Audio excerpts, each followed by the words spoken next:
Entonces vamos a empezar hoy día. ¿Se escucha bien? ¿Se ve la pantalla? Sí, doctora. La anterior clase ya habíamos terminado lo que es el examen físico, ¿no? También hemos hablado sobre manifestaciones digestivas del COVID y ahora teníamos que hablar sobre lesiones esofágicas.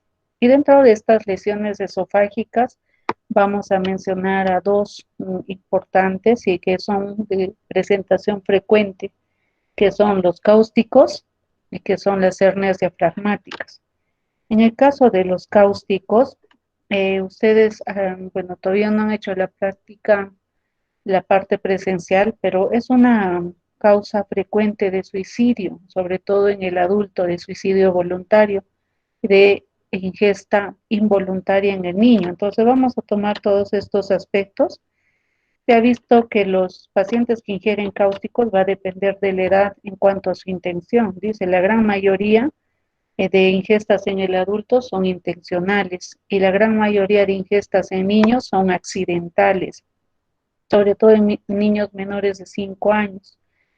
El 10% de estos cáusticos generalmente producen lesiones severas como son necrosis con alto riesgo de perforación y de estos pacientes que han desarrollado necrosis esofágica, 1 o 2% va a desarrollar estenosis.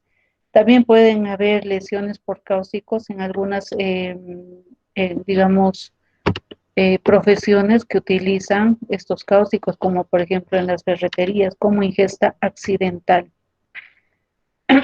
De todos estos cáusticos, miren, el cáustico más frecuente para el consumo y de ingesta tanto accidental como intencional es la lejía, que es algo que utilizamos a diario. Otro producto de uso diario y que se utiliza en el baño es pues los que tienen los desinfectantes o sacazarros, que es la soda cáustica y el amoníaco. Y estos son productos que podemos encontrarlo de forma habitual en el baño, ¿no? En nuestros, para la limpieza de nuestros inodoros. Entonces, la persona que tiene ingesta suicida o tiene intención suicida, pues tiene fácil acceso a estos productos que causan daño incluso mayor que el que podría producir un órgano fosforado. Entonces, según la Real Academia Española, ¿qué significa cáustico? Significa, dice, cáustico es aquella sustancia que desorganiza los tejidos como si lo quemase y produjera una escara. Eso es lo que normalmente dice la Real Academia Quechua, ¿no? O, perdón, española. Sin embargo, para nosotros cáustico la vamos a considerar como aquella sustancia que tiene un comportamiento típicamente lesional en las puertas de entrada o en la zona de contacto. No produce daño con daño a nivel generalizado, como producen los órganos fosforados por absorción de esta sustancia hacia la sangre. Estos producen un daño a nivel de la puerta de entrada o en la zona de contacto.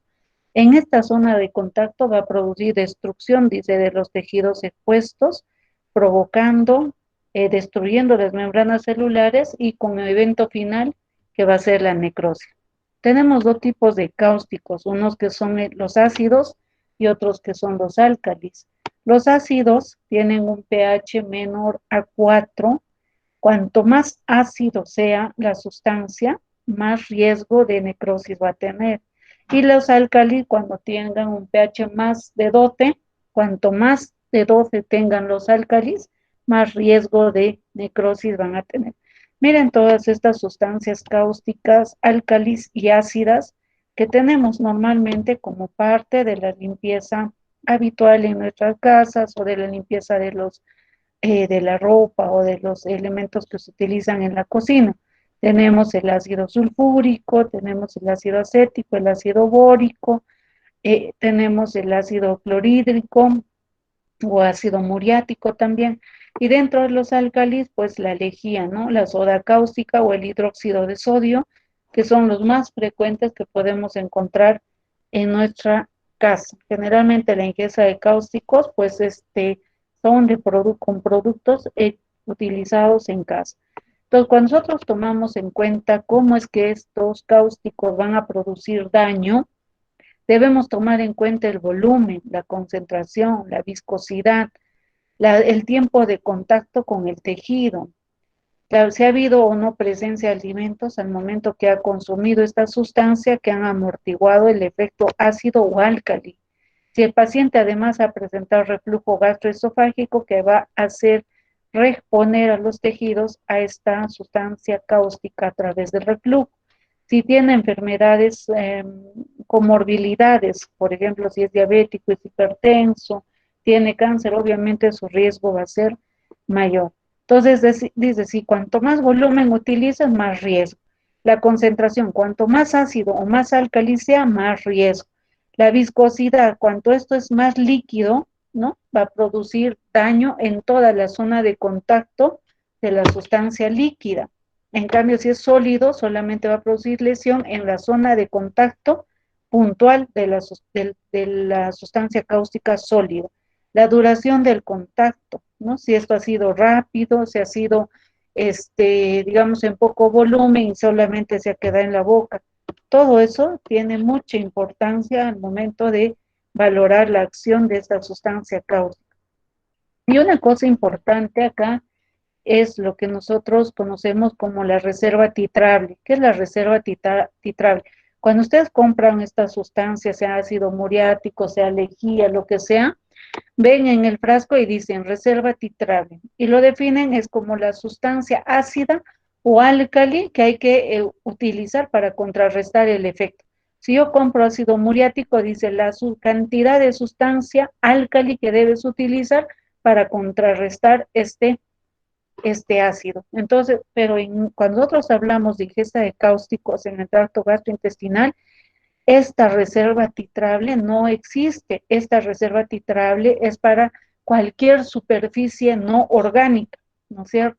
Entonces no vaya a ser que por ahí alguien diga, pero mira, acá dice que esto le tenemos que dar un álcali, le vamos a dar, no sé, pues a ver, lejía porque se ha tomado este ácido, ¿no? Alguien por ahí podría pensarlo, porque va a antagonizar al ácido supuestamente, pero no es así. ¿Ya? En el tracto gastrointestinal no existe reserva titrable que viene ya en cada uno de estos frascos, incluso indicando la cantidad de reserva titrable que deben utilizar. Pues, ¿cómo es que estos álcalis y ácidos producen daño? El álcali produce daño principalmente por necrosis licuefactiva. No produce daño por necrosis coagulativa, sino por necrosis licuefactiva. Y entonces vamos a ver a qué se refiere esta necrosis licuefactiva. Dice, cuando habla de necrosis licuefactiva, habla de necrosis de destrucción proteica y saponificación del tejido graso. Hay deshidratación celular y hay trombosis venosa. Entonces, estos son los mecanismos principales por el cual el álcali va a producir necrosis licuefactiva. Por eso se dice que los álcali tienen más riesgo de desarrollar perforación que los ácidos. En cambio, los ácidos van a producir daño por necrosis coagulativa. Y estos, al formar un coágulo, van a formar una escara. Y esta escara va a hacer que la sustancia ácida penetre con más dificultad hacia los tejidos más profundos, por ende el riesgo de perforación de esta sustancia ácida va a ser menor que el álcali, porque forma este coágulo y forma la escara. En cambio, la necrosis, los álcalis producen necrosis licuefactiva, empiezan a licuar todos los tejidos y no se forma en ningún momento coágulo ni escara. Entonces decíamos, cuanto más ácido sea, más riesgo de daño. Cuanto más álcali sea, más riesgo de daño. Los ácidos producen necrosis coagulativa, ¿no es cierto? Coagulación proteica.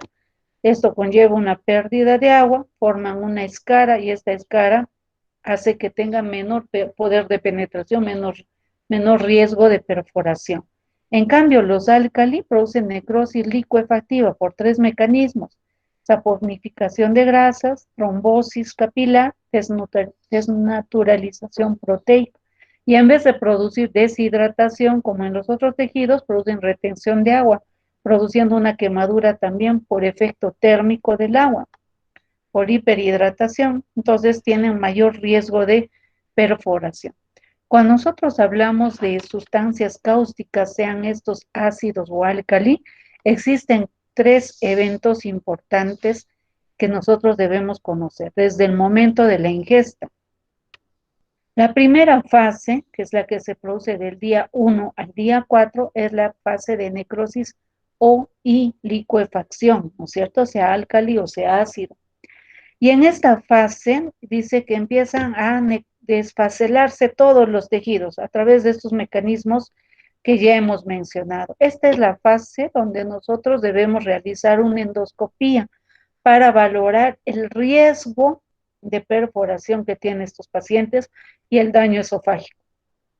Algunas literaturas dicen máximo 48 horas podemos hacer un procedimiento invasivo, otros dicen hasta 72 horas. ¿No? Cuanto más antes lo hagamos, mejor. ¿Por qué? Porque cuanto más después lo hagamos, ha empezado el proceso de necrosis, de licuefacción de los tejidos, y durante este proceso sería mayor el riesgo de perforación durante la endoscopía. La otra fase es la fase de reparación, que dura desde el quinto día hasta el 15º día. En esta fase es una fase donde hay un recambio tisular, donde hay una regeneración de los tejidos, y esta es la fase donde existe mayor riesgo de perforación, justamente porque hay este recambio tisular, las capas del esófago, del estómago se empiezan a adelgazar, y entonces hacer cualquier procedimiento invasivo en ese momento habría mayor riesgo de perforación.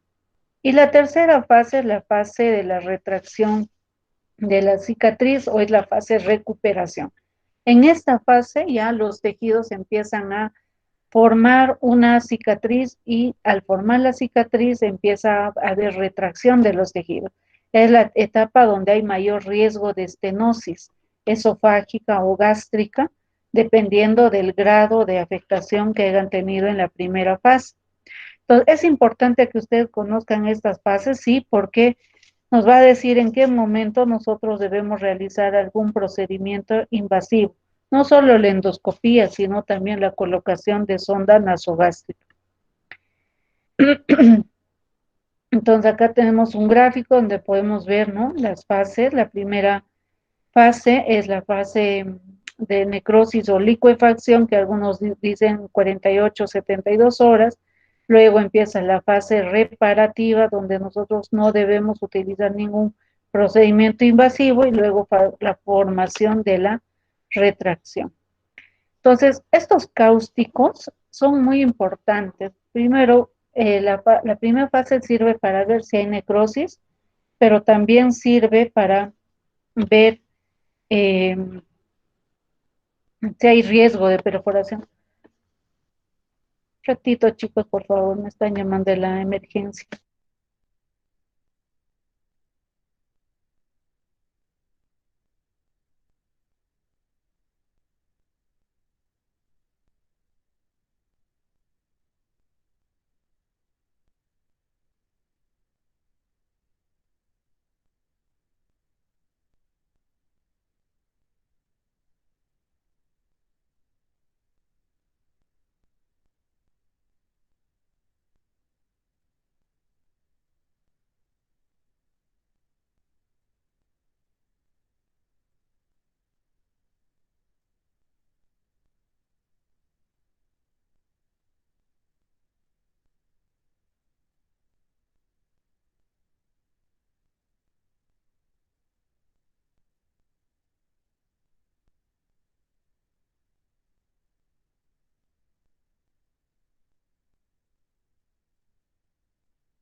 Bueno, estábamos continuando, entonces les decía que los cáusticos, ¿no? Aparte producir necrosis al inicio y en su proceso de cicatrización pueden llegar a producir también estrecheces esofágicas.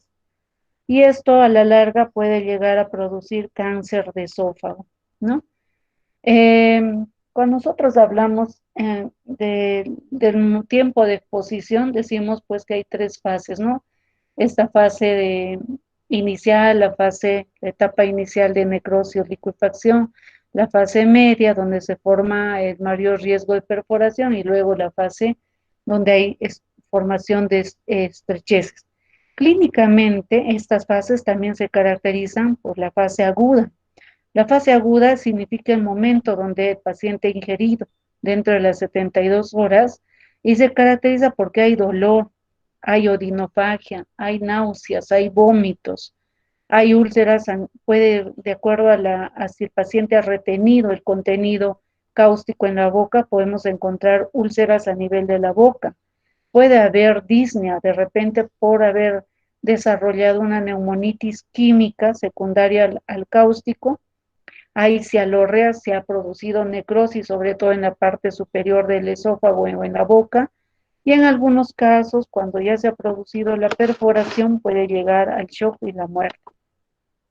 ¿Qué síntomas debemos tomar en cuenta? O sea, que el paciente tenga disnea, es un signo de alarma, que tenga disfagia, que no pueda pasar los alimentos, que tenga cialorrea abundante y que haya hecho hematemesia. Hay síntomas menores también que no debemos pasarlos por alto, como por ejemplo vómitos, o que tenga pequeñas erosiones en la boca, en la lengua, en el paladar duro o en el paladar blando.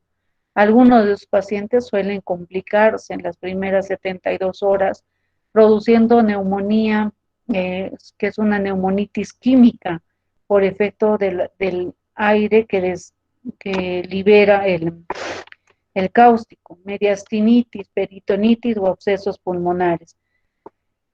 En la segunda fase, donde habíamos dicho que había mayor riesgo de perforación, los síntomas, todos estos síntomas del inicio que había disfagia, odinofagia, cialorrea, desaparecen, pero acá el riesgo ya no es los síntomas de inicio, sino es el riesgo de perforación, es la etapa de mayor riesgo de perforación y donde nosotros debemos estar pendientes, tomándole las funciones vitales, que no haga taquicardia, que no haga hipotensión, que no tenga enfisema subcutáneo, tomándole radiografías de tórax seriados para ver que no haya un riesgo de neumomediastino.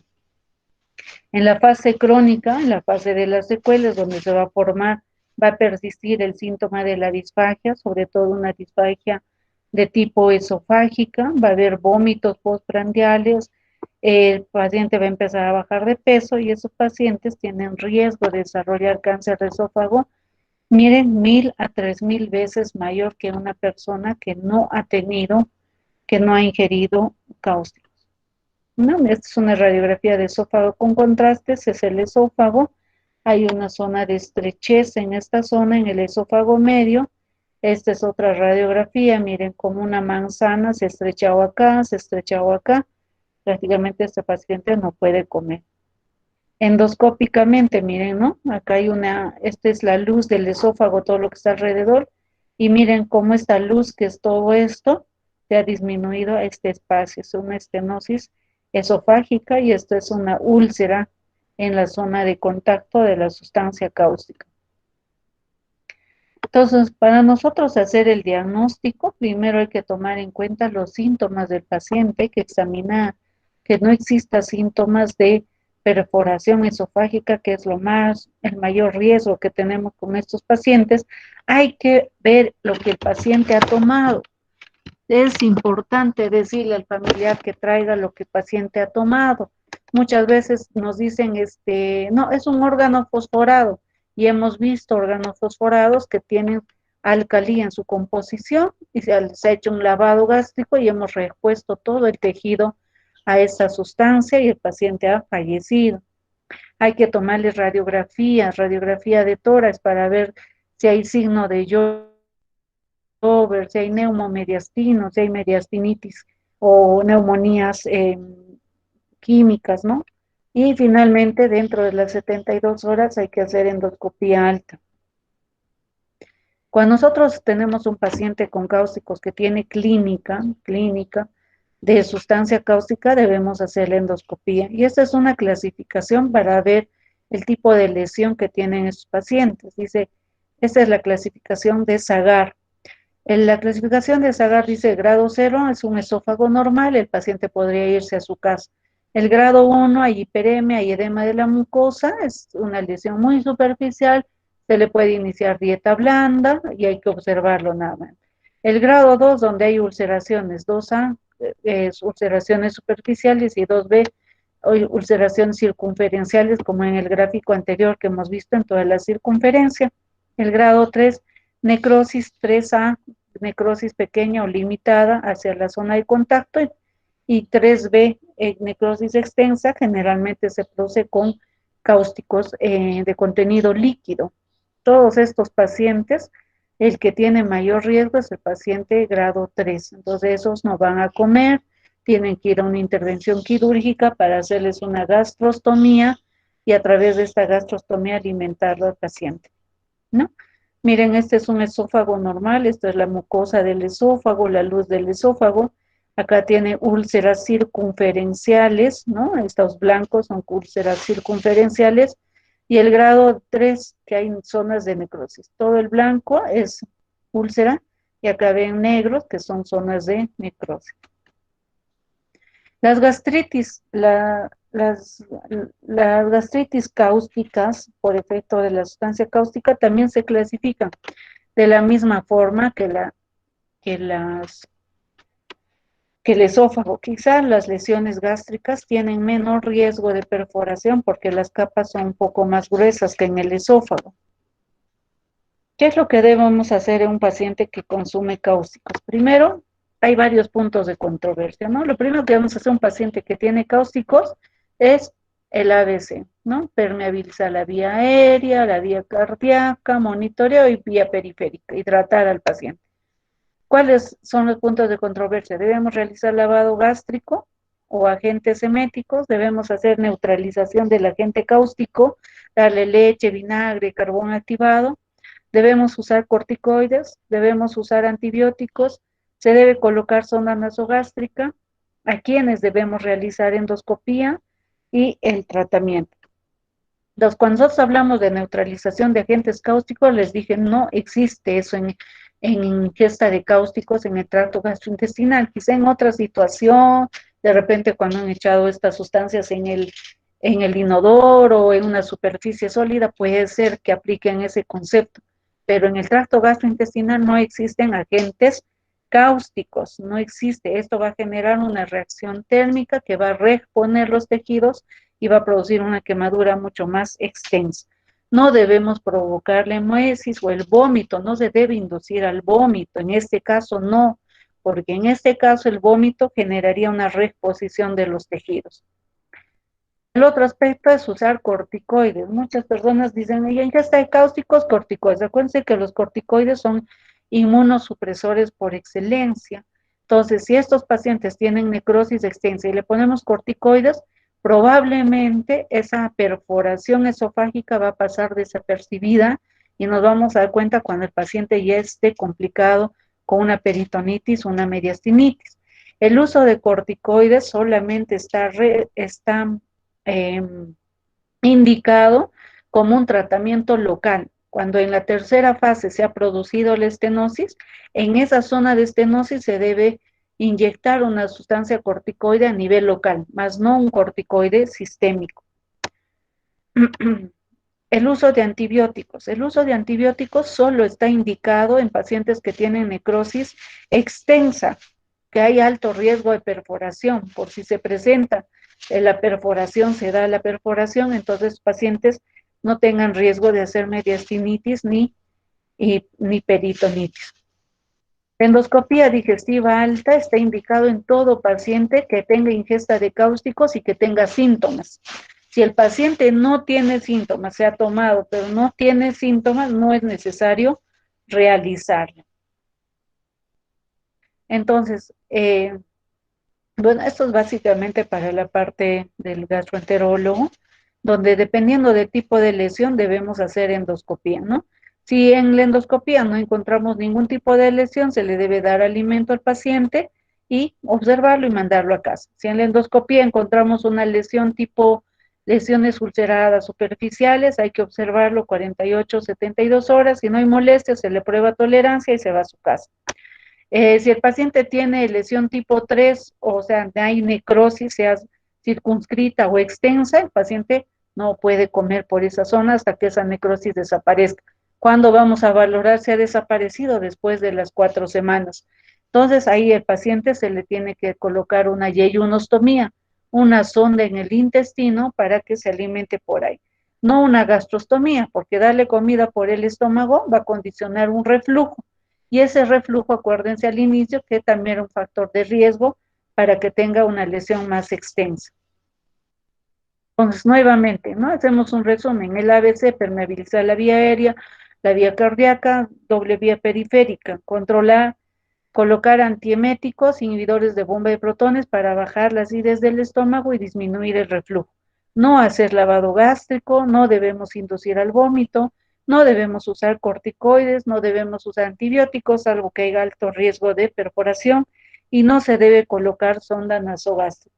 Se debe hacer una radiografía de tórax o una radiografía de abdomen a este paciente y realizarle una endoscopia alta dentro de las 48, 72 horas. Este es el manejo de un paciente con, con ingesta de cáustico. Se han dado cuenta que es muy distinto a la ingesta de organofosforados, a la ingesta de carbamatos. Ahí sí se debe hacer lavado gástrico, ahí sí se debe colocar sonda nasogástrica. Es el lado opuesto. Nosotros no identificar adecuadamente a un paciente que tenga ingesta de cáustico, que tenga ingesta de órgano fosforado, puede ir en contra del paciente y puede condicionar el punto entre la vida y la muerte, como lo que ya ha sucedido. También hay que importante ver, según los hallazgos de la endoscopía y el algoritmo anterior, en qué momento este paciente va a volver a alimentarse, y nosotros cuando le demos de alta a este paciente debemos valorar pues que esté tolerando la vía oral. Hasta ahí, ¿ustedes tienen alguna pregunta, duda, comentario?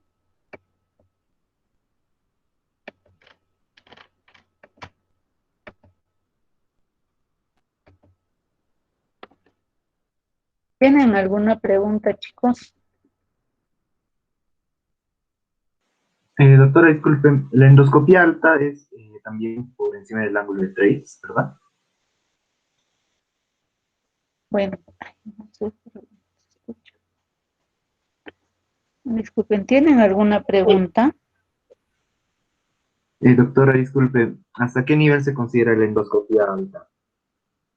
La endoscopía alta es hasta la segunda porción duodenal. Cuando nosotros hacemos endoscopía alta por cáusticos, tenemos que ir hasta la segunda porción duodenal, porque en todo ese trayecto pudo haberse producido daño. Ahora, si digamos, vemos que no hay daño en el esófago, es menos probable que exista en el estómago, y si no encuentro en el estómago, es menos probable que exista en el intestino.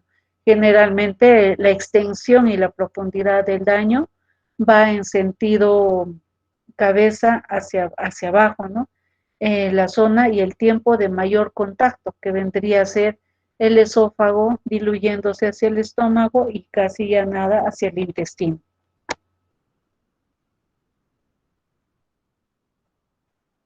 ¿Alguna otra pregunta?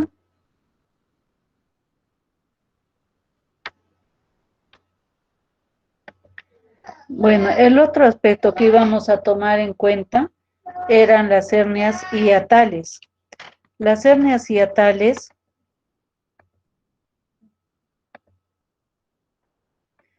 las hernias diafragmáticas, en primer lugar, solo para hacer una mención, las hernias diafragmáticas pueden ser hernias diafragmáticas congénitas o pueden ser hernias diafragmáticas adquiridas. Las hernias diafragmáticas congénitas se entiende que son porque hay una alteración al momento de formarse el diafragma. Esto puede ser a nivel del septum transverso, puede ser a nivel de las membranas pleuroperitoneales, puede ser a nivel del mediastino, puede ser a nivel de los músculos o de la pared muscular del diafragma, ¿no es cierto? En cualquiera de esos momentos, cualquiera de estas estructuras se altera, entonces podemos hablar de hernias diafragmáticas congénitas, y existen dos tipos, que son la hernia diafragmática de Vogt-Dahler y hay otra.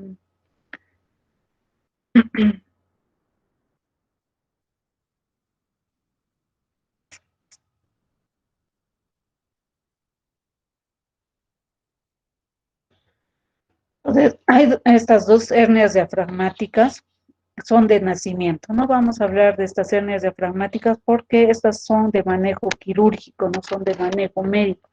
Sí o sí tienen que operarse para cerrar el defecto diafragmático.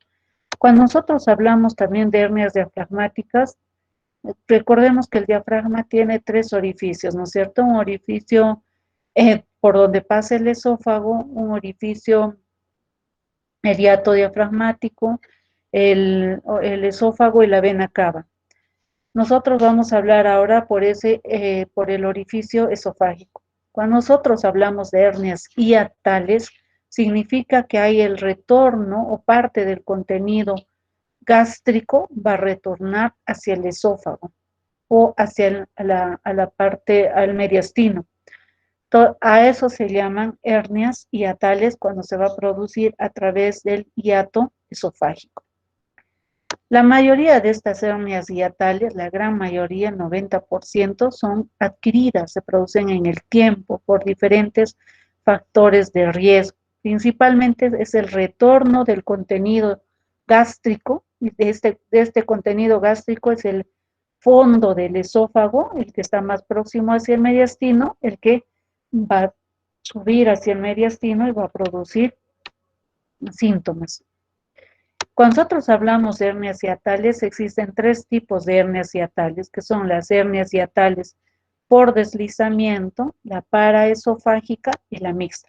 Algunas literaturas consideran que existen cuatro tipos: la hernia hiatal por deslizamiento, paraesofágica, mixta, que nosotros conocemos, y agregan un cuarto tipo más. En este cuarto tipo dicen, ya no es el estómago solamente el que retorna a través del orificio esofágico, sino también que hay parte del intestino, parte del mesenterio, que protruye a través de este orificio esofágico hacia el mediastino.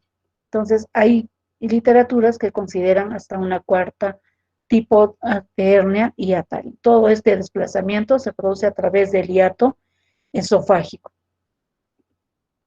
La hernia por deslizamiento es la hernia más frecuente que nosotros podemos observar tanto en la consulta externa como en la emergencia.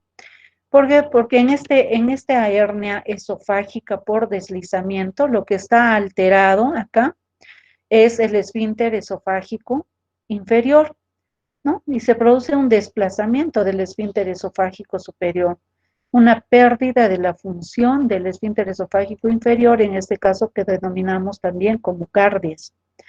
Esta hernia esofágica deslizamiento se presenta en gente joven, alrededor de los 40, 45 años hasta los 60 años. Es muy frecuente, es del tipo de hernia clásico que está asociado al reflujo gastroesofágico persistente, severo, que no mejora con ningún tipo de tratamiento. Este tipo de hernia puede desencadenar cuadros de esofagitis, ¿no? Y estos esofagitis producir úlceras, sobre todo la úlcera de Cameron, se llama a la presencia de la úlcera dentro del saco herniario. Estas pueden condicionar, si el reflujo es persistente, síntomas de neumonía, tos seca o episodios de broncoaspiración, y puede desencadenar el esófago de Barré y más adelante desarrollar cáncer de esófago. Esto no es una secuencia absoluta, no es que sí o sí la hernia hiatal tenga que desarrollar esofagitis, no es que sí o sí la hernia hiatal tenga que desarrollar esófago de Barré y esta esófago de Barré sí o sí tenga que desarrollar cáncer. Es un factor de riesgo. Los factores de riesgo pueden o no pueden darse, no son criterios absolutos. La hernia paraesofágica, muy por el contrario, es una hernia que se presenta en gente un poco más adulta, a partir de los 60, 68 años. es un poco menos frecuente. Acá el problema no está en el esfínter esofágico inferior, no está en el cardias. Acá el problema se está produciendo porque hay un desplazamiento del fondo gástrico a través del hiato esofágico hacia el mediastino. En esta hernia, en la anterior, el desplazamiento es a través de este caries, ¿no? O es una incompetencia de este caries. Entonces, esta hernia esofágica o paraesofágica, a diferencia del otro, no está asociado a reflujo gastroesofágico. Puede haber, pero no es lo frecuente.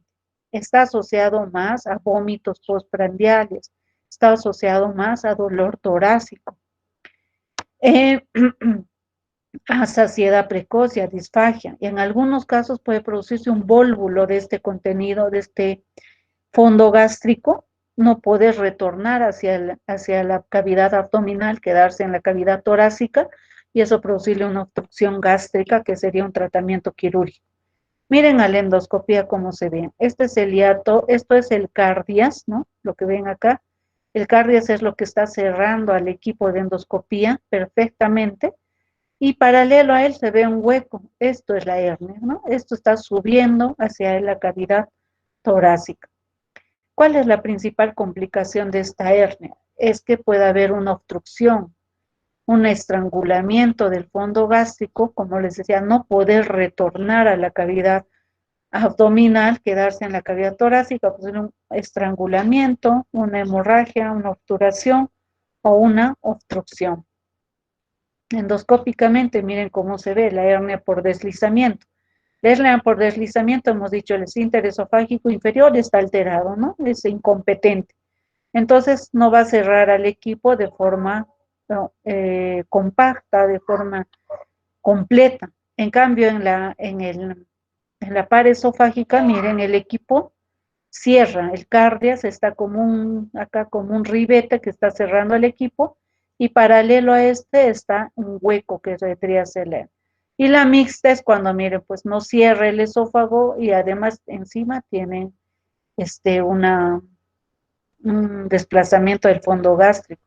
Bueno, esto ya, el tercero son casos excepcionales, raros, ¿no? Tendrían que ser bien piña para que tengan los dos tipos de hernias. Obviamente este tercer tipo ya tendría que tener un manejo quirúrgico. Ahora hay que saber que no todos los pacientes se operan, solamente se operan aquellos pacientes que tengan un riesgo bajo, es decir, que tengan entre 40 y 50 años, no más allá. ¿Cuál es el manejo de estas hernias? Las hernias por deslizamiento, ¿no?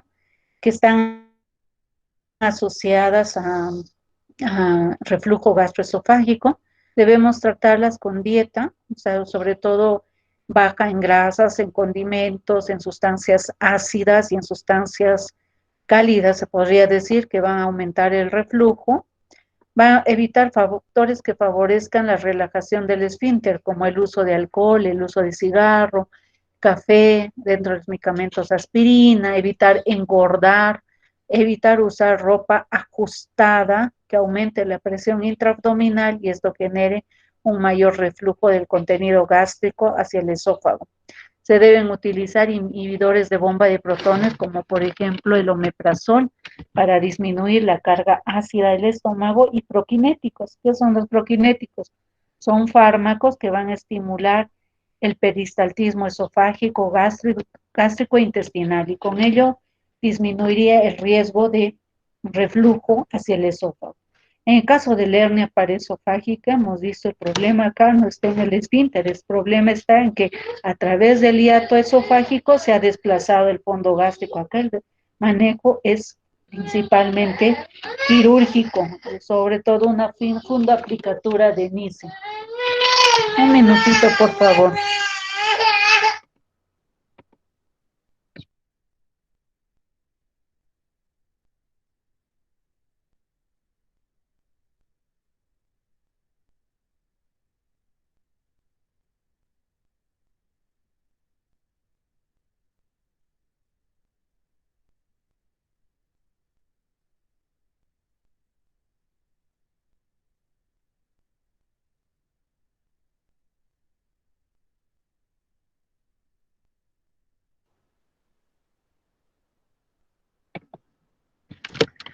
En cuanto a las indicaciones de manejo quirúrgico, no todas las hernias se operan. Las hernias paraesofágicas sí o sí van a tener que operarse porque esto es un riesgo potente que puede poner en peligro la vida del paciente. Si una paraesofágica se opera, con mayor razón una mixta, las dos son las que tienen que tener un manejo quirúrgico. Sin embargo, en las hernias por deslizamiento, que son las más frecuentes, estas no se operan de forma rutinaria. Se operan si existen factores de riesgo. Por ejemplo, si esta hernia esofágica le está produciendo una esofagitis severa en los 4 cuadrantes del esófago, que no mejora con el tratamiento médico, se podría operar. También si el paciente empieza a presentar dolor torácico y si la hernia esofágica o hiatal por deslizamiento es grande. ¿Cuándo consideramos grande? Cuando tiene más de 5 centímetros. Ahora, también es importante tomar en cuenta la edad. Un paciente que está por encima de los 50 años, algunos dicen hasta los 55 años, ya no puede operarse. Al operar una hernia hiatal, no es que yo abro la barriga y le opero, no. Se tiene que operar tanto la cavidad torácica como la cavidad abdominal. Y en la cavidad torácica está cerca al mediastino, donde está el corazón. Entonces, estas cirugías son cirugías de alto riesgo. Por eso es que estas hernias tienen indicaciones específicas, gente joven, pacientes en los cuales hemos agotado todas las medidas terapéuticas y no hemos podido controlar el reflujo. Si este reflujo es incapacitante para el paciente, es decir, está alterando su calidad de vida. Si es una hernia que mide por encima de 5 centímetros, la gran mayoría de las hernias que vemos en consulta son hernias menores a 5 centímetros, ¿no? Entonces, y que sean gente joven porque pacientes mayores a 60 años tienen alto riesgo de mortalidad durante la cirugía. Y además podemos utilizar también este tipo de hernias en pacientes que tengan pues síntomas que se hayan complicado. Es raro que estos pacientes hagan vólvulo, hagan disfagia, no es raro, es muy raro. Generalmente este tipo de complicaciones se presentan en pacientes que tienen hernias paraesofágicas. ¿Y qué tipo de cirugía hacen? Se llama la fundoaplicatura de Nissen, ¿no? Tienen que entrar por el estómago, el cardiovascular tiene que manejar el esófago y hacia el estómago se hace como un pequeño muñón para cerrar, es como formar un nuevo cardias, un nuevo esfínter. Eso se llama fundoaplicatura de Nissen. Entonces, ¿tienen ustedes ahí alguna pregunta, comentario, duda?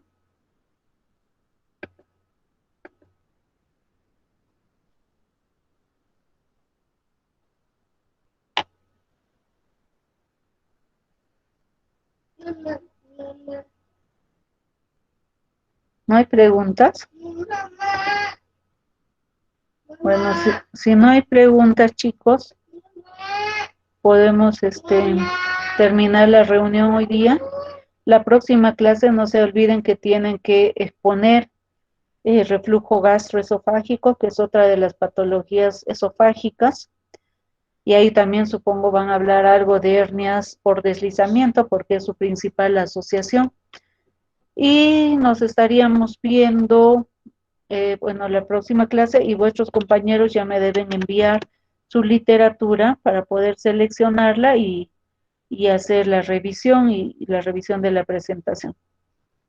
Si no hay más preguntas, dudas, podemos dar por concluida la charla.